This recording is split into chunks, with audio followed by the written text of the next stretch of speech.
咱镜头来台中有一个86岁的负责人，老阿嬷因为亲像是风伤透，门全互风扇甲海气，喙玻璃甲伊挂着伤，害伊老血流滴，送病院不幸过往。另外，伫南投罗山的塔罗湾溪水涨起来，变倒嘛互引起，加在当地人已经提早撤离。风台嘛造成伫台中、彰化、云林一寡所在有失电，台电拢赶紧咧抢修，因为抑阁有真侪所在电力供应有断去。所以云林未了高中，还有3间学校今仔日嘛拢停课。涂骹拢花，女门的玻璃嘛破去。台中大安区有一个86岁阿嬷，初五透早，互因人发现讲倒伫客厅，已经无呼吸心跳，紧急送病院也是不治。警方初步判定，这和风台造成正头的风势可能有关系。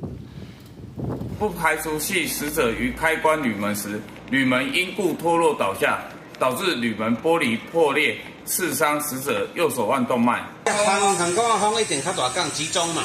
南投罗山的塔罗湾溪中大水，甲通去马邑坡部落的便道拢冲甲断去，对外无法度交通。好在居民已经伫找事情有风险替离。另外，信义乡烦恼讲顶届风台灾情过来，公所和村长对土石流关风险区的居民拢用广播宣导替离。当基局嘛已经放伫个水帮山的路段。除了目前在仁爱乡的某些的便道还没有办法来顺利通行啊，那么我们还是会来协助之外呢，那暂时呢目前没有任何的灾情传出。